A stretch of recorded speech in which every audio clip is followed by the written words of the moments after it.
So, pag-usapan natin ngayon yung law of mass action. So, ano ba yung law of mass action? Itong law of mass action, ang fundamental law ng equilibrium o ng mga equilibrium reactions natin. Equilibrium reactions. Kapag sinabi natin equilibrium reactions, we are pertaining sa dynamic equilibrium where sabihin natin species A plus species B has a forward reaction and has a backward reaction which produces C and D. So, paano natin ito mag-model? Yung modeling na sinasabi natin dito ay depende sa kanilang equilibrium constant o sa kanilang rates.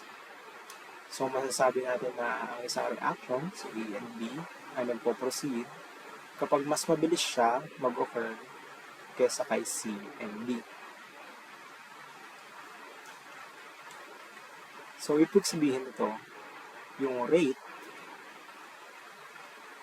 na AB o yung conversion ng AB into CD, conversion ng AB to CD, is equals to the rate constant multiplied by the concentration of A and the concentration of B.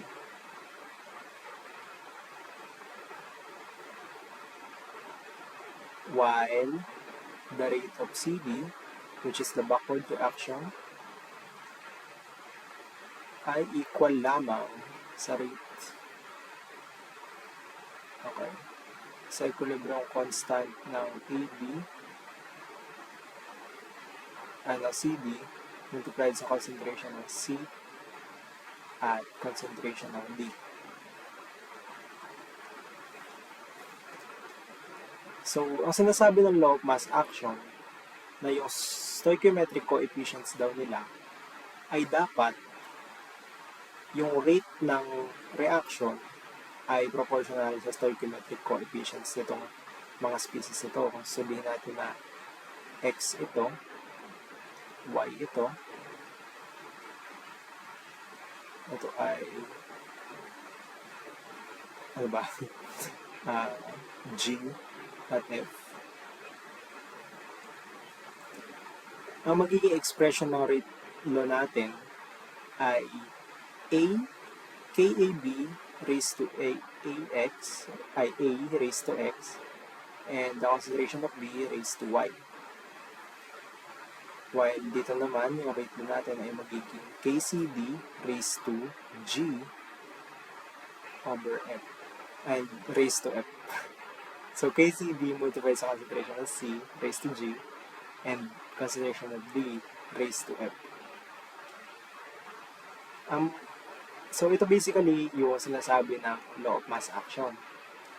Pero, we can take this further if we say that at equilibrium,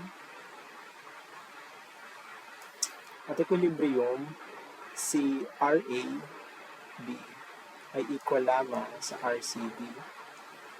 Meaning na yung KAB natin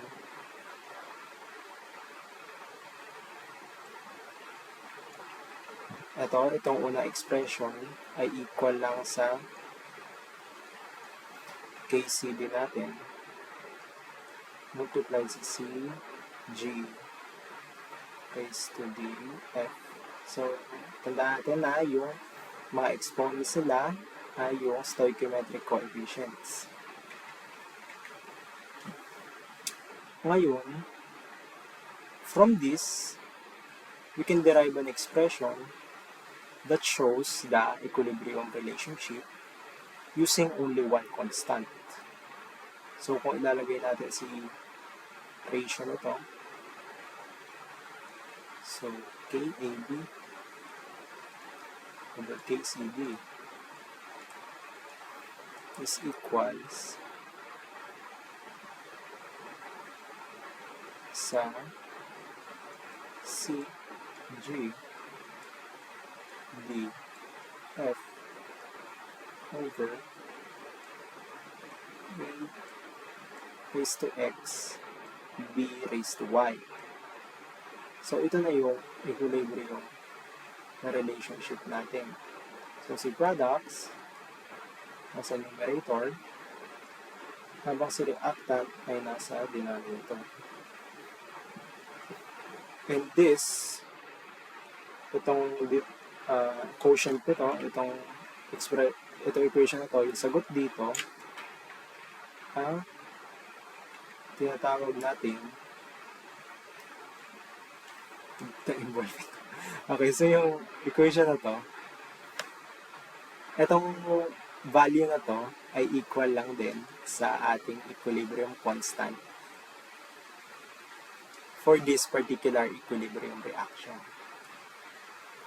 So ngayon, imbes na magsulat tayo ng multiple equations, multiple rate laws para sa forward and backward reaction, pwede na natin siyang gawing isa na lang, wherein A equilibrium is equal to, ito na yung final answer natin, o yung law of mass action natin. So, yun lang basically yung sinasabi ng law of mass action, na dapat daw yung rate ng disappearance and the appearance ng ating species ay proportional sa ating stoichiometric coefficients o dun sa mass ng ating mass ng ating species. Kaya law of mass action, kasi proportional yung mass dun sa action o dun sa reaction sa pag-convert ng species na yun. Okay, yun lang. Yun ang law of mass action.